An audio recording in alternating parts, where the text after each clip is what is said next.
오늘 이 시간에는 그동안의 장자 외편 중에 천지편, 천도편, 천운편 이 세 편을 했습니다. 그런데 이제 그 강의가 여러 번에 걸쳐서 양이 많은데 다 끝나고 난 다음에 요약 강의를 그 오랜 시간을 다 잊어버렸으니까 요약 강의를 이제까지 왔는데 오랫동안 그걸 못했습니다. 제일 첫 번에는 천지편은 요약 강의를 했고, 천도편과 천운편은 거의 그 6개월 이상 한 8개월 걸쳐서 했는데 그걸 이제 강의를 하려고 합니다. 순서로 보면은 천도편을 먼저 정리를 하고 최근에 끝난 천운편을 해야 하는 게 맞지만, 천도편은 최근에 했는 걸 천운편을 먼저 하고 천도편을 나중에 요약 강의를 따로 하겠습니다. 이 천운편은 최근에 끝났습니다. 천운편은 전체적으로 6장으로 되어 있는데 그것도 양이 많기 때문에 일단 요약 강의를 그 중에 반에 해당하는 1장, 2장, 3장만 하고자 합니다. 오늘은 대략 3번에 걸쳐서 1, 2, 3장을 하겠습니다. 첫 시간에는 1장과 2장은 비교적 요약이 하기 쉽기 때문에 첫 시간에 하고요. 세 번째 장인 함지 음악에 대한 거는 장자 철학에서 굉장히 대중들의 관심을 끌고 있는 함지 음악이 또 분량도 많아 가지고 함지 음악에 대해서 2시간에 걸쳐서 나누어서 설명을 드리겠습니다. 그래서 먼저 천운편 1장은 천운이라는 그 말이 하늘이 움직인다 이런 뜻인데, 원래 이 편목을 만들 때는 곽상이 그 편의 어떤 주제를 요약해서 만든 게 아니고 네 편은 주제를 요약해서 만든 겁니다. 외편은 주제를 요약한 게 아니고 제일 첫 문장에 나오는 용어를 따서 하늘은 누가 움직이는가 라는 문장이 첫 문장으로 나와요. 그 중에 천운 해서 천운편이라고 한 것입니다. 이 천운편은 내용을 일단 한번 읽겠습니다. 그 번역문을 읽겠습니다. 하늘은 누가 움직이는가? 땅은 누가 멈추게 하는가? 해와 달은 누가 자리를 다투게 하는가? 누가 이 천지일월을 주관하고 있는가? 누가 천지일월의 질서를 부여하며 누가 일 없음에 머무르면서 천지일월을 앞으로 움직이게 하는가? 그래서 혹은 기계장치에 묻혀서 어쩔 수 없이 하늘이 그렇게 움직여 나가는가 그 말이에요. 아니면은 저절로 돌아가서 스스로 멈출 수 없이 천지가 움직이는가? 그 뒤에 문장도 이어지지만 제일 중요한 문장은 이제 첫 번째 문장, 하늘은 누가 움직이는가? 땅은 누가 멈추게 하는가? 해와 달은 누가 자리를 다투게 하는가? 요거를 요약한 말이, 이 이야기는 뭐냐면은 우리가 경험하는 게 가장 바탕이 되는 게 하늘과 땅이죠. 그러니까 하늘은 도대체 어떻게 운행되는가? 땅은 멈춰져 있잖아요.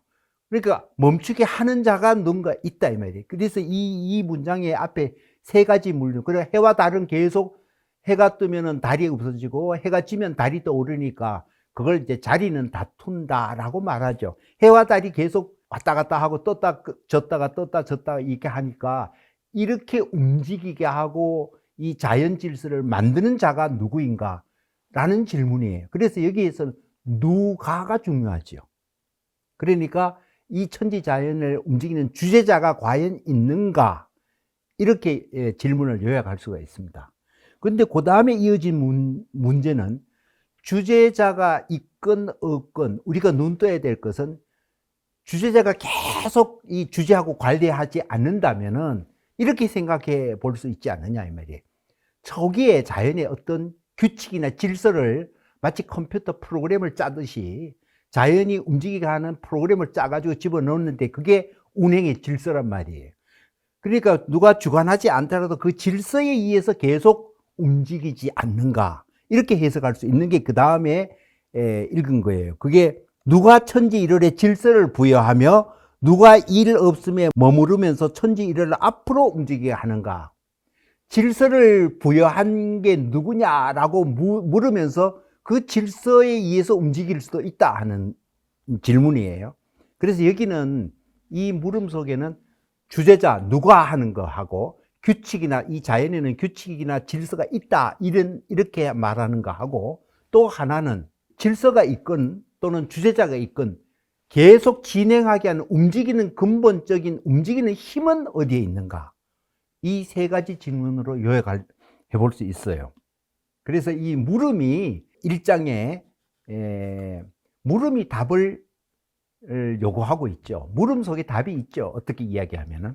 그래서 이 질문을 통해 가지고 뒤에 이 장자 해석의 최고의 권위자인 곽상은 이렇게 이야기해요. 거기 답을, 주제자는 없다. 주제자는 없다. 그러니까 주제자는 없지만, 이거 만들고 운행한 사람은 없지만 이 자연 속에는 어떤 규칙과 질서가 있다. 그런데 규칙과 질서하고 그리고 그걸 움직이는, 역동적으로 움직이는 힘을 계속 움직이게 하는 능동자, 이거는 뭔가 있다, 이렇게 봐요. 그래서 여기에 뒤에 이 1장의 마지막 결론은 유가적 답을 내려요. 다시 말하면은 천지 운행의 주제자는 없지만 이 주관하고 있는 질서는 있다는데, 그 질서가 중국 고대 철학에서부터 계속 그 해왔던 그들의 그 프레임이 있어요. 그게 이제 그 질서를 여기에 뒤에 문장에 나오는데, 질서가 그래 뭐 구주, 오상, 사계절 뭐 이런 거예요. 그게 질서라는 거예요. 이제 그렇게 이제 정의 내리는데, 이 질문에서 외편에 천운편에 천운은 하늘을 누가 움직이는가 할 때 이 움직이는 거는 결국은 뭐냐면, 움직이는 걸 이 도가, 장자의 입장하면 도라고 생각하죠. 도. 그러니까 이 질문을 던진 이유는 우리는 자연에 어떤 도가 있는가, 그리고 도가 있으면 우리는 그 도하고 어떻게 연결될 수 있는가, 그리고 도에 따라서 우리가 어떻게 살 수 있는가, 이런 질문하고 다 연관이 되어 있거든요. 그런데 이 도를 찾아가는 방법은 장자 4편의 두 번째 제물론에 그게 있잖아요. 제물론에는 도를 찾아가는 방법을, 소리를 통해서 도를 터득하는 방법을 장자가 제시해요. 그게 뭐냐면 인간의 소리, 그 다음에 땅의 소리, 하늘의 소리, 그러니까 일뇌, 지뢰, 천뇌, 이 얘기를 해요. 그러니까 일뇌는 예를 들면 사람이 피리를 분다 그러면은 그 피리 소리는 사람이 만든 소리니까 일뇌라는 거예요. 근데 그거는 주제자도 파악할 수 있고 의도를 가지고 하기 때문에 안다 이거예요. 땅의 소리도 알 수가 있다 이 말이에요. 지금 그걸 다 요약할 수 없는데, 그런데 하늘의 소리는 뭐냐면, 하늘이란, 그때 하늘은 다양한 요소가 모여서 내는 거예요. 그 장자가 그 질문을 하면서 바람이 만약 부는 세기하고 바위에 땅에 있는 다양한 구멍, 크고 작고 웅덩이 같고 뭐 홈 같고 뭘 아는데, 바람이 만약 부면 각각의 바람과 각각의 구멍의 크기에 따라, 바람 세기에 따라서 울리는 소리는 너무 다양하다는 거예요. 만약 그런 그 울림이 있을 때 그 울림을 울리는 자는 과연 누구인가 하는 질문과 하늘을 누가 움직이는가 하는 질문은 똑같다는 거예요. 똑같이 찾아가는 방법이에요. 그래서 답은 알 수가 없다는 거예요. 주제자 찾을 수 없다는 거예요. 주제자는 찾을 수 없지만 뭐라고 생각하냐면은 함기자치자라는 말을 씁니다.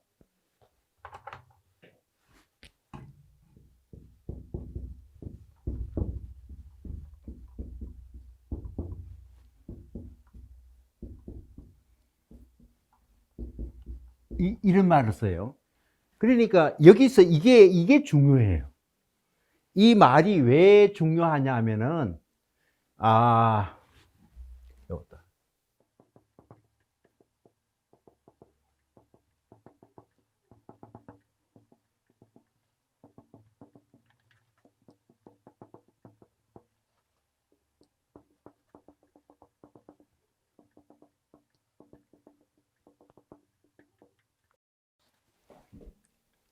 제가 이런 말을 쓴 까닭은 이 뒤에 요 문장은 불교 철학에서 제일 중요한 문장이죠.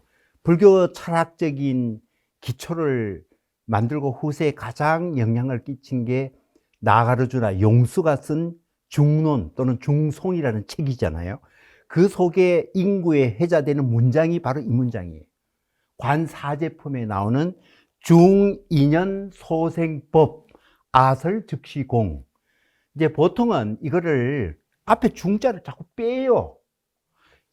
인연소생법. 우리가 어떤 현상이 벌어질 때 인과 연, 주된 원인과 부수적인 주변 요인이 서로 상호작용을 해서 거기서 어떤 현상이 만들어지는데 그 만들어진 모든 것은 이 용수 자신이죠. 나는 이렇게 말한다. 그게 공이다. 실체가 없다. 이렇게 말하잖아요. 우리가 공사상이 여기서 나오잖아요. 그죠? 그러니까 세상에 일어나는 모든 현상은 어떤 인과 연의 상호 간의 관계에서 만들어지고 그거는 실체가 아니다. 다 그림자와 같다. 이렇게 말하는 거예요. 그런데 그때 우리가 자꾸 빠져먹는 게 중자예요. 우리는 어떤 현상을 볼 때 우리 사고의 문제인데 어떤 현상인데 이것이 만든 원인은 어떤 것 때문이지 할 때 하나의 원인에 모든 걸 포커스를 맞춰요. 요놈 때문에 이렇게 일어나고 요놈 때문에 이렇게 일어나고 인과관계를 외줄직으로 인과관계를 딱 해가 어떤 현상을 자꾸 설명하려는 우리 외통수 사고의 프레임이 우리 인간은 가져요. 그런데 이게 문장을 보면 그게 아니에요. 무수한 수많은 부대 조건들이 상호작용해서 일시적으로 만들어졌다 없어질 뿐이지 실체라는 건 없다는 거예요. 그 말과 똑같이 장자도 어떻게 말하면 우리가 주변적인 바람 소리를 낼 때 수많은 요소들이 합쳐서 바람을 내지 요 소리를 내는 게 요것 때문에 그렇고 요런 의도 때문에 그렇고 요놈 때문에 그렇다 그렇게 말하면 안 된다는 거예요. 똑같은 얘기예요. 그러니까 그러한 도를 우리가 찾아갈 때 인과관계라든지 원인과 결과라든지 외주를 통해 인과관계로 찾아가서도 안 되고 수많은 어떤 요소들이 상호작용해서 다 일시적으로 이랬다 그 다음 없어지는 거다. 이렇게 전부 다 봐야 그렇게 해서 그 사고를 바꿔야 우리가 도라는 우주의 근원적 힘에 우리는 도달할 수 있다. 이렇게 말하는 겁니다. 이게 그러니까 재물론의 가르침과 중론의 가르침과 외편의 천운편의 첫 이 질문과 대답이 같아요. 그런데 그걸 해석하는 곽상이라는 사람은 어떻게 받아주느냐 하면은 이런 원인이 바깥에서부터 오는 게 아니고 모든 존재 자체의 내부적인 요인에 의해서 스스로 그렇게 한다. 그거를 천연이라고 대답해요. 이 도는 모든 존재는 전부 있는 그대로 그렇게 되도록 돼 있다. 이렇게 내재적인 원인이에요. 모든 존재는 완결적으로 그 자체가 그렇게 될 수밖에 없는 게 함축하고 있다. 이렇게 이야기해요. 또는 이걸 독화라고 얘기하기도 해요.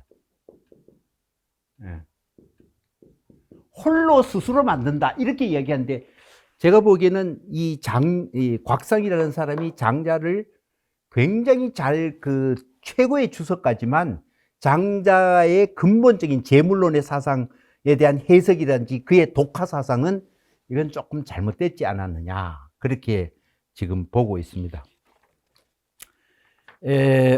그래서 그 다음에 이 문장을 그러니까 우리는 자연현상을 어떻게 보면 수많은 요소들의 상호작용으로 일시적으로 만들어가 어떤 현상을 만들 뿐이지 거기엔 실체가 없다. 즉 여기서 이 질문은 주제자는 없다 이 말이에요. 주제자는 없다라는 걸 우리가 예를 들면은 자 바람이 분다라고 생각을 해봅시다. 바람이 불어가고 물이 흐르는데 그 물이 흘러가게 하는 거 물은 왜 아래로 흐를까요? 물은 왜 이렇게 휘돌아갈까요?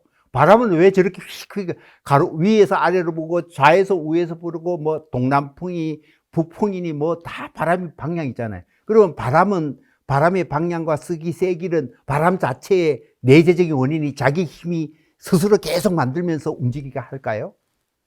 그렇게 할 수는 없잖아요. 그러니까 그런 측면에서 곽상의 해석은 모든 것이 스스로 자기 안에 모든 게 갖춰서 그렇게 스스로 움직인다는데 그렇지 않다는 거예요. 그래서 요즘 현대적 과학으로 보면은 물이 아래로 흐르고 바람이 가고 있는 그 힘은 어디서 나오는가? 보통 그걸 뭐라 그래요? 중력의 힘이라고 그래요. 우리는 보이지 않지만 모든 물질은 우리가 만유인력이라고 하는데 우주에 움직이는 힘은 중력의 힘이라고 일단 얘기합니다.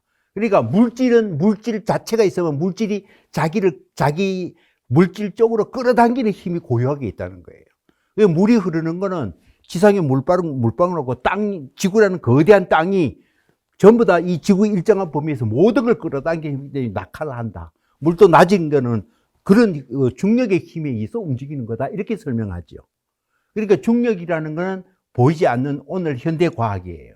그러니까 어떤 존재가 움직이면은 그 움직이는 게 주재자가 따로 있고 그 사람이 어떤 에너지에 의해서 계속 공급해주고 자기 프로그램에 따라 이런 건 아니지만 그렇다고 해서 어떤 존재 자체가 무한한 힘 스스로를 가지고 움직이는 것도 아니에요. 그래서 이제 중력 얘기를 하면은 현대 과학이 중력의 힘만 있는 게 아니라 그죠. 우주를 움직이게 하는 근원적 힘은 현대 물리학에서는 몇 가지로 봅니다. 네 가지 힘으로 보죠. 뭐 양력, 강력, 원자력 뭐 이런 게 있잖아요. 그죠? 중력 뭐 이런 거 있는데 현대 이제 양자역 우주과학에 의하면은 이 중력, 물질은 자기 안에 자기를 끌어당기는 힘이 물질 자체에 다 있다는 거예요. 그런데 그렇게 하면은 예를 들면 현대 물리학에서 우주가 계속 지속적으로 팽창한다고 생각합시다. 그 팽창하게 하는 거는 인력은 끌어당기는 힘인데 왜 우주는 계속 그러면 멀어질까요? 이런 질문이 나오잖아요. 그런데 그 질문은 오늘날 물리학에 의하면 우리가 지금 물질이라는 건 감각적으로 보이는 경험의 물질인데 우주에 그러면 우주를 지속적으로 가속 팽창할 수 있는 우주 자체의 힘은 어디서 나오는가? 그걸 보통 암흑물질이라고 그래요. 우리 지금 말하자면 보이지 않는 물질이 이 우주에 가득 차 있다는 거죠. 그게 여기서는 이제 허공이에요. 허공은 빈 공간이 아니고 이 우리가 보이지 않는 이 허공의 속에는 무한한 우리가 알 수 없는 엄청난 에너지가 움직이고 있다. 이렇게 볼 수가 있어요. 그래서 사실은 이게 동양 철학이지만 현대 물리학의 그러면 우주 허공처럼 빈 공간처럼 보이는 이 거대한 물질 속에 우주를 스스로 운행하는 우리가 알 수 없는 힘, 우리의 감각과 경험으로 포착할 수 없는 근원적인 힘이 존재해요. 허공은 엄청난 힘을 감축하는데 그 우주도 그러면 그 힘이 어떻게 움직이고 있는가? 이게 여기서 보면 도예요. 그러니까 보이지 않고 감각적으로 알 수 있는 엄청난 에너지가 우주를 뭔가 움직이는데 그것이 우리는 이제 현대 물리학에 오면 어떤 입자로 되어 있는 게 아니라 어떤 파동, 진동으로 움직인다는 거예요. 그게 여기서 말하는 자연의 리듬이시죠. 자연의 리듬. 근데 그 자연의 리듬이 있다는 거예요. 그 자연의 리듬은 자연 자체에 엄청난, 그러니까 우리가 도를 어떻게 포착하지? 그 자연 리듬을 포착해가는 길을 찾아야 돼요. 우리의 보고 듣고 thinking, 생각하고 하는 힘으로는 자연의 큰 힘과 매치 안 되고 우리 개별적인 개인의 생각과 힘만 가지고 자연 힘하고 맞서거나 다스리려 하면 이게 다 안 된다는 거예요. 그러면 이 도가들은 뭐냐?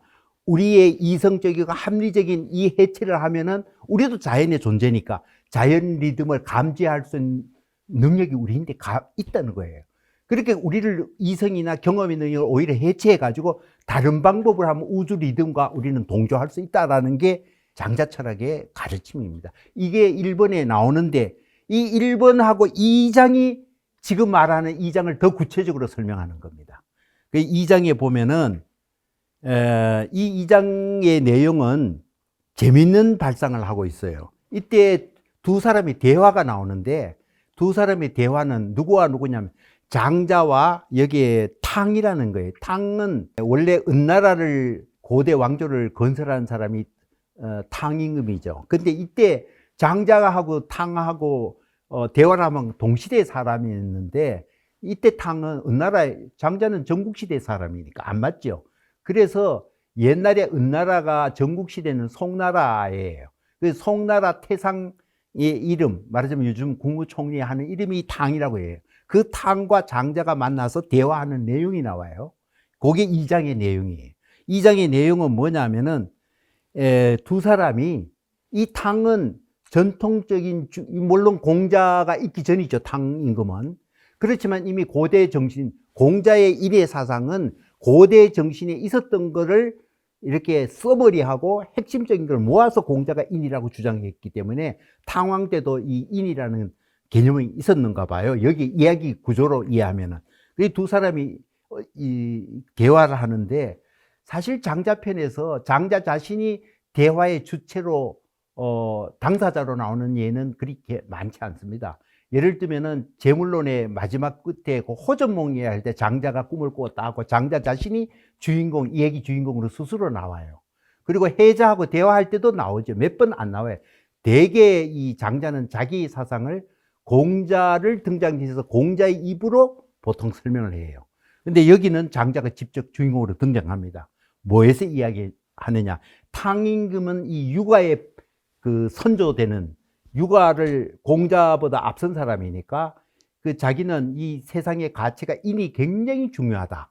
이렇게 얘기해요. 그래서 내용은 이런 거예요. 송나라 태제 탕이 장자에게 인에 대해서 물었다. 장자가 대답했다. 그러니까 인이 뭐죠? 하고 이 탕임금이 장자가 많이 안다니까 물으니까 호랑이와 이리가 인이지요. 하니까 이 물었던 태제가 기가 막힌단 말이에요.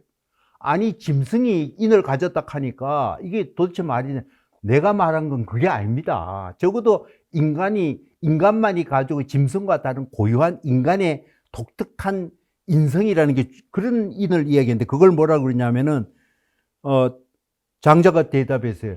아니 호랑이하고 이리가 인이라고 왜 이야기하냐 그러니까 장자가 이렇게 대답해요. 아니 부자 유친 그러니까 아버지하고 아들, 그게 호랑이도 어미 호랑이와 아들 호랑이는 유친하다. 대개 치고 지 새끼 챙기지 않나. 그럼 그게 인한 거지. 뭐가 다르냐.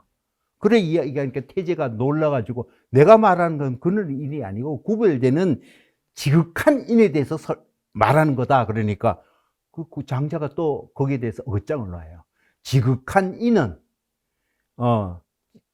친이 없다, 친함이 없다 이렇게 얘기해요. 그러니까 이 장자가 그 탕이 말하는 기본적인 사고의 발상의 핵심적인 가치를 다 뒤집어 버려요. 그래서 이 태제가 아니 친함이 없으면은 야 친함이 없으면 그게 뭐가 되냐면 그 사랑이 없다는 거고 사랑이 없으면 효가 안 되는데 그렇게 되면 불효도 그러면 친함이 없다고 이야기하면 그럼 불효가 정당하단 말입니까? 라고 이렇게 역설적으로 질문해요. 거기에 대해서 장자가 그렇지 않습니다. 라고 하는 설명이 읽으면 제가 이랬습니다. 지인이라는 최고의 경지입니다. 지극한 인이라는 것은 최고의 경지입니다.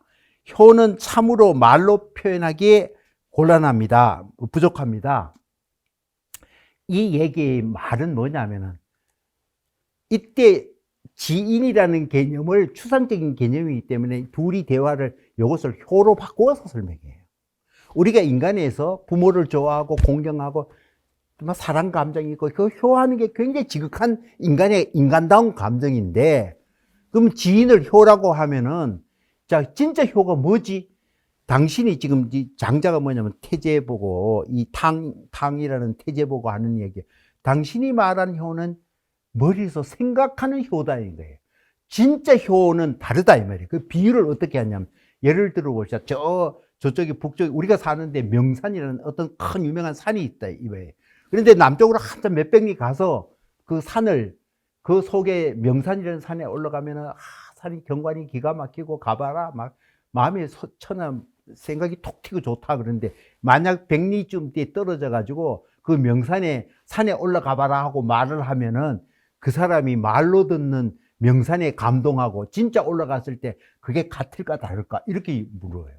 그래서 당신이 말하는 지극한 효라는 것을 마음속으로 속에 진짜 절절히 느껴서 하는 효가 아니고 말로서 우리끼리 주고받고 지극한 인이고 인이 최고다고 말로서 하는 효라는 거예요. 진짜 효하고 개념으로서 효하고 다른 거다. 그러니까 내가 뭐냐면 그 개념을 없애야 진짜가 돌아온다 이 얘기하는 거예요. 그러면서 이 농도를 쭉 어떻게 설명하냐면은 존경의 마음으로 효도하는 것은 쉽다. 그렇지만 사랑으로 효도하는 것은 어렵고 사랑으로 효도하는 것은 쉬워도 어버이를 잊기는 어렵다. 그러니까 우리가 어떤 사람을 내가 저 사람은 아우 훌륭해 하고 미리 얘기 선입견 들고 아 가면 조심해야지 굉장히 훌륭한 사람이야 이런 마음으로 가면은 그거 쉽다는 거예요. 미리 사전에 내가 사고에 세팅이 되어 있다는 거예요. 내가 존경해야 된다는 마음으로. 그러면 조심하고 아 누구의 훌륭한 저 사람은 효자에 가면 걔의 행동은 이미 효자라고 보니까 행동이 아마 딱 이게 규격화되어 있다는 거예요. 그게 진짜가 아니라는 거예요. 그보다는 그런 거 없이 개념사적으로 그냥 마음에 우러나오는 사랑 이런 게 이 사랑하는 게 더 그게 진실에 가깝다 이렇게 얘기해요. 그런데 그보다 더 가까운 거는 뭐냐? 사랑이나 존경이나 이런 거는 뭐냐면 내가 어떤 생각을 갈 때 진짜로는 타인에 의존해서 내가 만들어진 마음이 중요한 게 아니고 내 자체에서 스스로 느끼는 게 중요하다. 자족이 내 마음 속에서 스스로 하지 남의 시선을 끌거나 남이 칭찬하거나 남의 나에게 사랑을 주기 때문에 그게 상대의 반응으로서 내가 만들어진 감정은 그건 진짜가 아니다. 의존적인 거나. 그래서 뭐냐면 외부에서 와가지고 내인데 연결된 모든 건 있는 게 더 중요하다. 이질 망자로 써요. 그러니까 존경하는 것보다 더 진짜에 가까운 것은 사랑하는 거고 사랑보다 진짜 하는 거는 타인에 대해 존재를 잊어버리고 네 스스로 있을 때 스스로 자족하는 게 더 중요하다. 그때 쓰는 말이 잊을 망자예요. 이 장자가 도를 찾아가는데 자꾸 망자를 쓰는 게 뭐냐면 내 안에 설계된 마음가짐 그러니까 지식, 경험 이런 걸 가지고 뭐를 보러 보면 이게 진짜가 아니라는 거예요. 아니라는 거예요. 그래서 좌망이라는 말 쓰는 심지하고 좌망이라는 말 여기서도 있는다라는 거예요. 그래서 이걸 부모하고 자식 간의 관계도 뭐냐 진짜 부모하고 자식 간의 건 서로가 있는 게 더 중요한 거라는 거예요. 그러니까 매일 내 자식이 잘 있어 내가 신경 안 써도 있어 그게 그러니까 자식이 부모인데 진짜 효도한 건 자식이 조금 더 걱정 안 해서 걔는 잘 있을 거야 가는 생각하면 든든해 이렇게 자식을 잊어버릴 정도로 믿어야 이게 진짜 자식에 대한 자애고 또 자식이 부모에 대한 사랑이라고 이렇게 얘기하는 거예요. 그 망자를 얘기하는 거예요. 그런데 진짜 마지막 단계는 뭐를 이야기하냐면은 천하가 나를 잊어버리는 게 진짜라는 거예요. 결국 요 얘기를 인을 가지고 살살 단계를 단계하고 망자 얘기하고 진짜 이 우주 자연과 내하고 하나가 될 수 있는 거는 뭐냐? 천하가 나를 잊어버리게 하는 거예요. 그러니까 천하 사람들이 내라는 존재가 있는지 없는지도 모를 정도로 해야 이 자연하고 동화가 되는 게 진짜라는 거예요. 그 얘기하기 위해서 꼬투리로 인부터 살살 건드려가 효까지 가고 잊을 망자 쓰고 그 다음에 뭐냐면 천하가 나를 잊게 하는 것이 내가 자연에 동화하는 길이다라고 설명하는 겁니다. 그 이제 두 번째 그래서 두 번째 요 2장의 제목은 소제목이 천하가 나까지 잊게 하기는 어렵다. 내라는 존재가 천하 사람이 있는지 없는지도 한다는 건 여러분이 보통 생각하면 억울하잖아요.